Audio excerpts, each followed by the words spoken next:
Graças a Deus. Queridos, nessa noite eu quero falar de um assunto muito importante.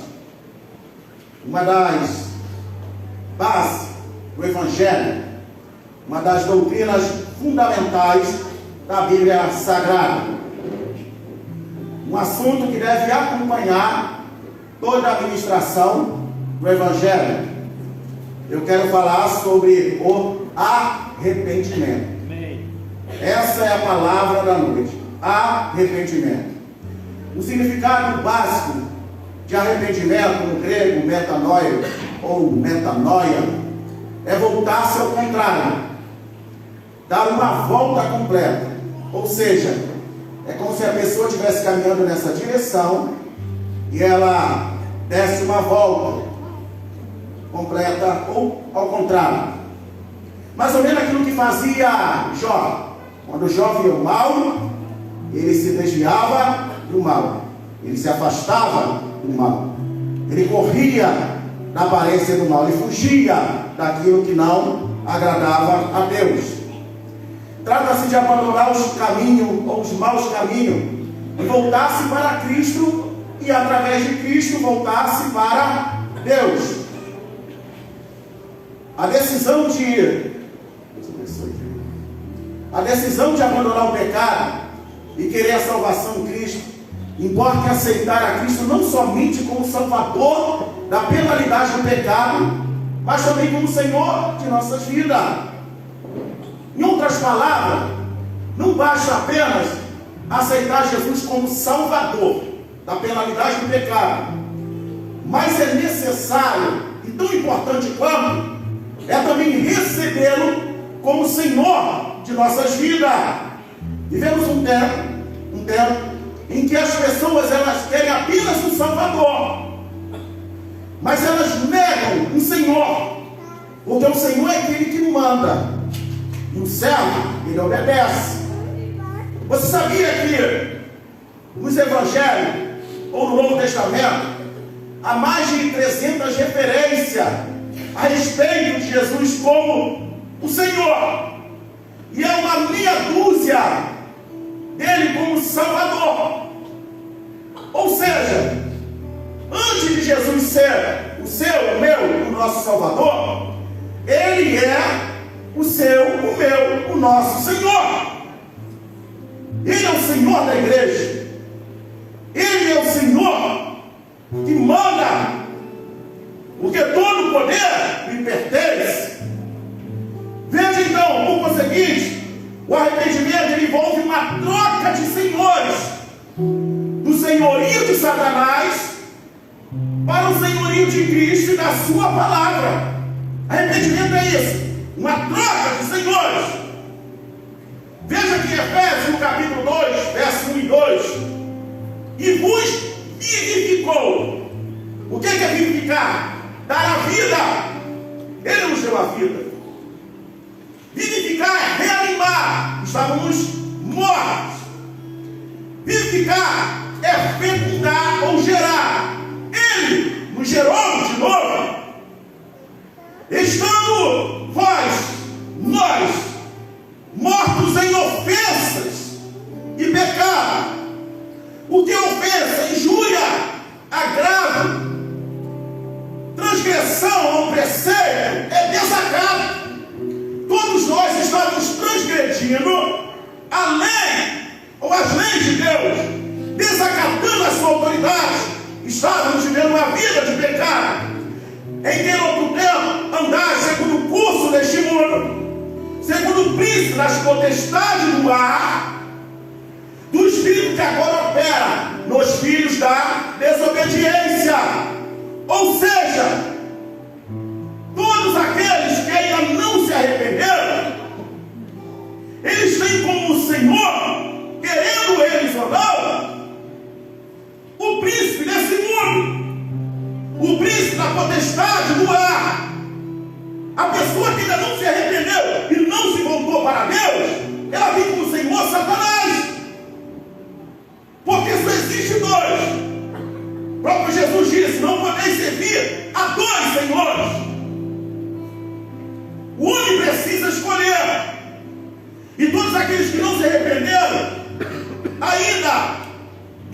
sobre desobediência, sobre a ira de Deus. Por isso que entra o arrependimento. O arrependimento é uma decisão livre da parte do pecador, possibilitada pela graça divina, capacitadora, que lhe é concedida quando ele ouve o Evangelho e ele crê.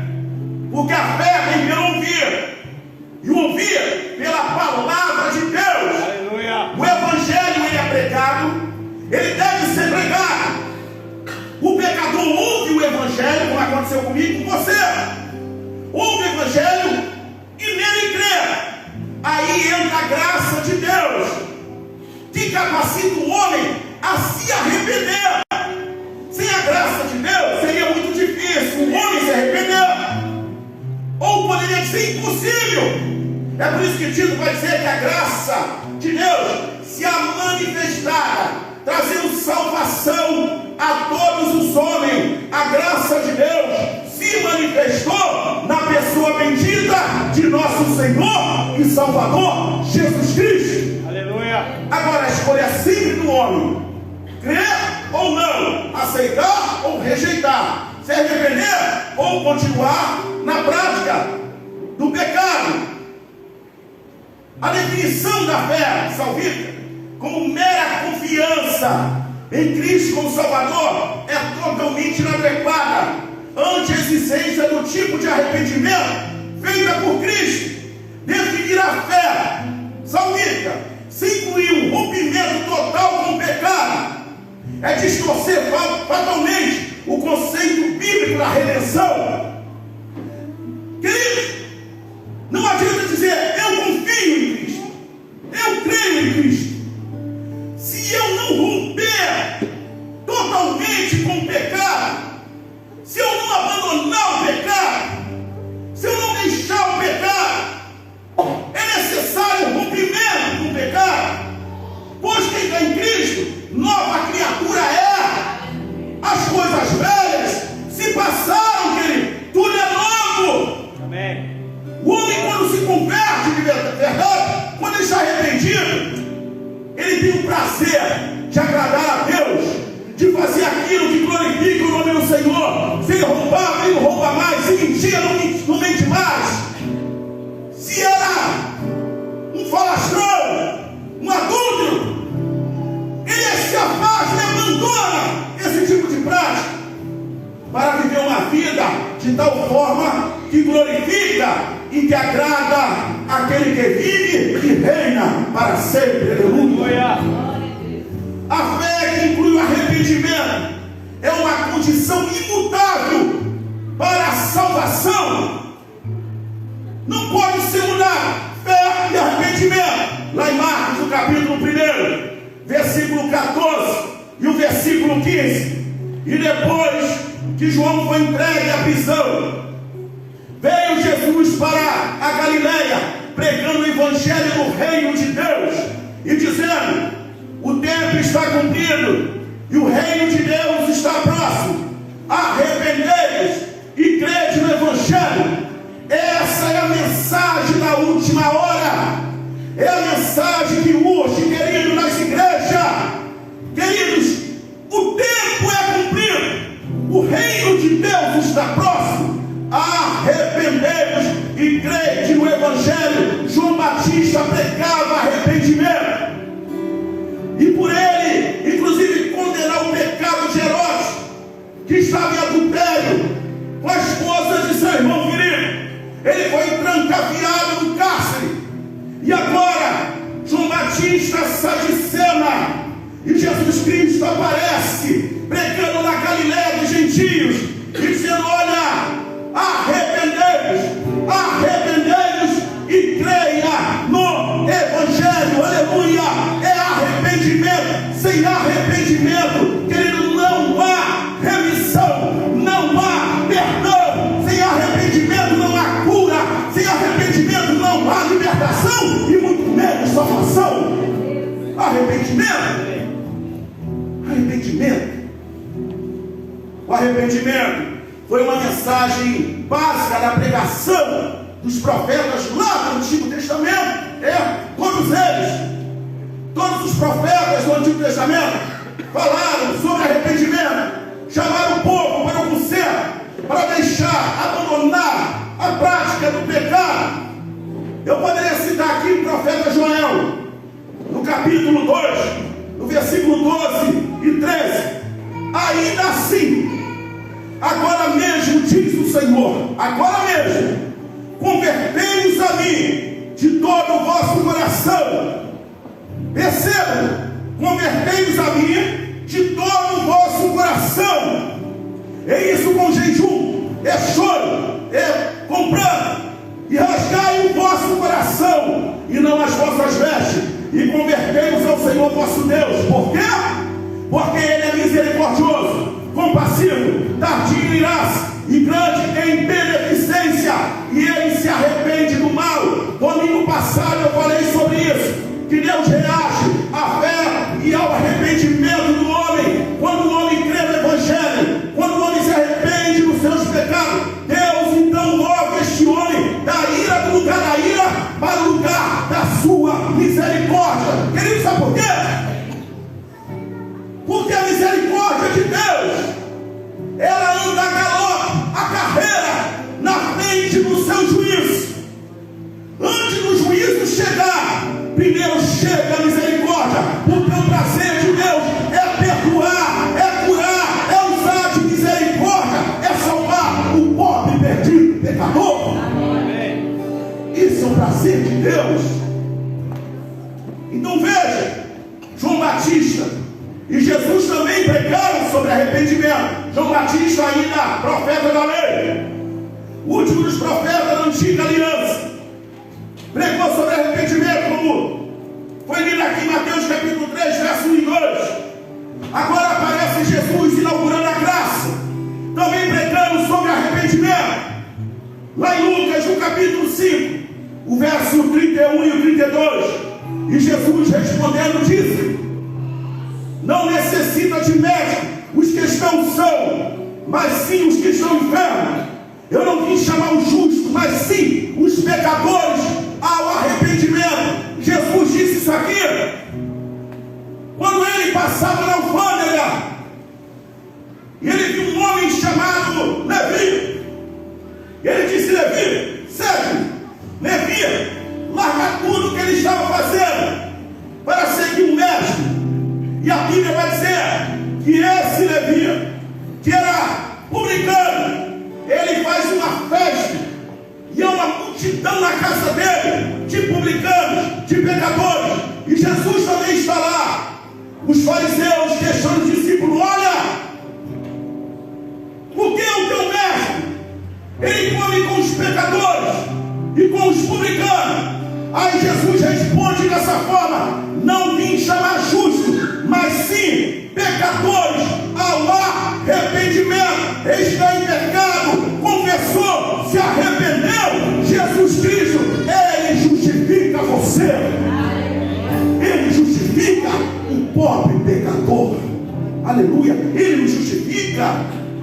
Agora, há um texto aqui em Mateus, no capítulo 18, a partir do versículo 1, os discípulos vão chegar assim: olha, Senhor, tinha um maior no reino dos céus. Eles se interessaram em saber quem era o maior.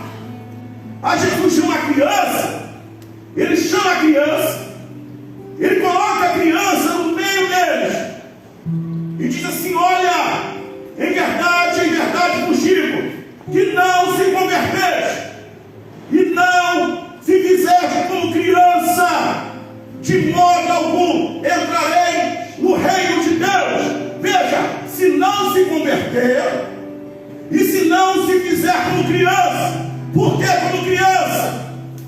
Jesus explica no versículo 4: portanto, aquele que se tornar humilde como esta criança, esse é o maior no reino de Deus.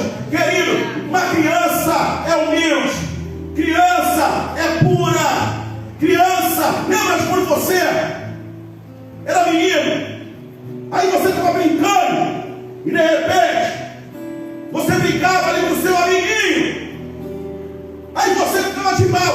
Ah, solteira aqui, corta, eu estou de mal de você. Aí daqui a pouco, não passava 5 minutos, estava lá com o amiguinho, se abraçando e brincando novamente. Ou seja, coração puro, coração humilde. Assim deve ser o nosso coração, porque Deus resiste ao soberbo, mas Ele dá graça ao humilde. Aqueles que se humilharem diante do Senhor, Deus exalta e Deus coloca de pé. Ele nos coloca de pé.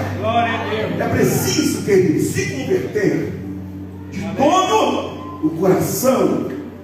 O arrependimento também foi mensagem pregada por todos os cristãos do Novo Testamento. E olha, querido, no tempo de hoje, com a quantidade de mensagens de autoajudas que tem por aí, que mais enche o ego do homem, que mais trazem elogio à alma humana do que nos denunciam o pecado. Pecado continua sendo pecado, deve ser chamado de pecado, deve ser tratado de pecado, como pecado. E os cristãos do Novo Testamento pregaram o arrependimento. Lá em Atos capítulo 2, verso 38, e disse-lhes Pedro: arrependei-vos e cada um de vós seja batizado em nome de Jesus Cristo para perdão dos pecados, e recebereis o dom do Espírito Santo. Pedro pregou sobre arrependimento, até porque ele experimentou o perdão do Senhor, porque também se arrependeu. Em 2 de Pedro 3,9, o Senhor não retarda a sua promessa, ainda que alguns a tenham por tardia, mas Ele é longânimo para convosco, não querendo que alguns se percam, senão que todos venham a arrepender-se. Talvez você se pergunte: por que diante de tanta injustiça? Inclusive foi falado isso aqui na escola dominical. Tanta maldade, depravação, corrupção. Por que esse mundo ainda não acabou? Alguém pergunta: por que Deus ainda não acabou com esse mundo? Por que Jesus ainda não voltou? Pedro está explicando aqui, porque o Senhor, Ele é longânimo. Há muitas pessoas que ainda precisam se arrepender, e é o desejo do Senhor que todos os homens se arrependam dos seus pecados, se convertam, aleluia, para que possa ter direito à árvore da vida, para que possa entrar no céu pelas portas, porque no céu não pode entrar pela janela. Quem entra pela janela é salteador e ladrão. No céu só se passa pela porta, e a porta é Jesus Cristo de Nazaré. Arrependimento, igreja, é rasgar não as vestes, mas o coração diante do Senhor. Sabe o que está acontecendo? O homem tem dessa de querer mascarar a situação, colocar uma máscara. Só que quando eu leio na Bíblia que Deus ama o sincero, sinceridade, ou seja, sincera, é você arrancar a máscara diante do Senhor, é você mostrar a realidade. Eu estou aqui, a situação é essa. Senhor, estou num caminho que não te agrada, mas não quero esse caminho para mim. Eu quero andar na tua presença. Eu quero servir com sinceridade. É por isso que Deus amava Davi, porque Davi era sincero. Era o homem que se colocava diante do Senhor. Ele chega a dizer: Senhor, expurga-me dos meus pecados, até daqueles que são cultos, nem me lembro mais, Senhor.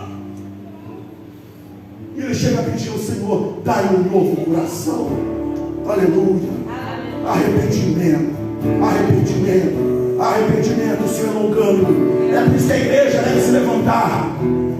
Querido, a igreja precisa se levantar nessa última hora.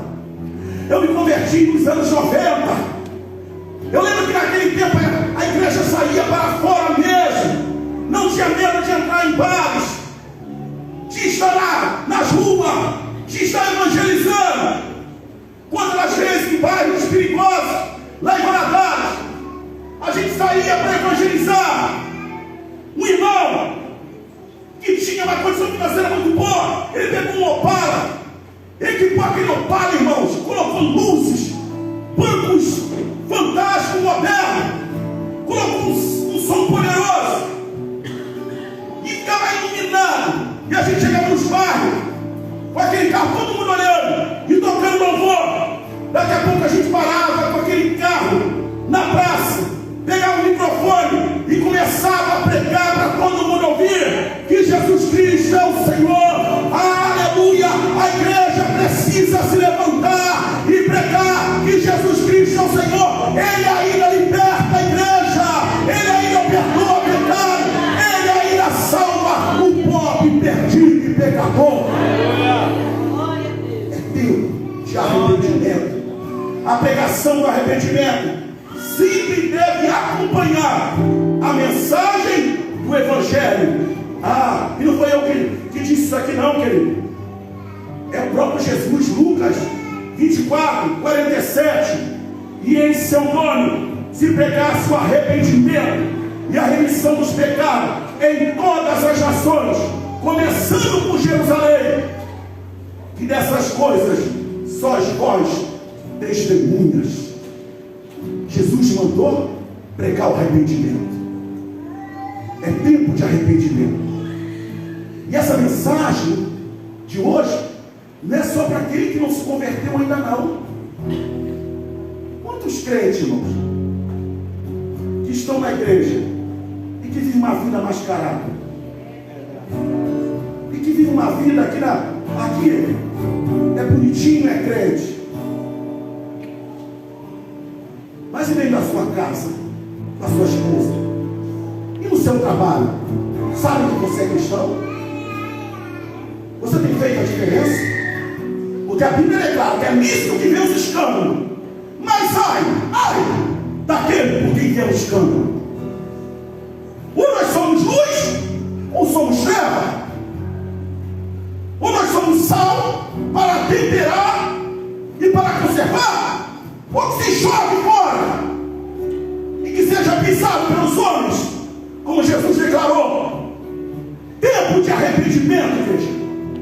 É tempo da igreja se levantar e entender que nós temos um Senhor, que nós temos um Deus, que nós não estamos sozinhos, pastor, mas Satanás tem que se levantar. Ele tem que se levantar, mas tem dois trabalhos. O primeiro é se levantar, e o segundo é te beijar a lona. Amém. Porque nós temos um Deus, igreja, que tem poder. Que tem poder. Nós temos um Senhor. Amém. Mas para isso, a igreja precisa viver uma vida de santidade. De santidade. De santidade. Santificai-vos. Santificai-vos hoje, porque amanhã o Senhor fará maravilhas no meio de nós. Se coloque de pé nessa noite. Se coloque de pé. Arrependei-vos e crede no Evangelho. Arrependei-vos e crede no Evangelho. Aleluia.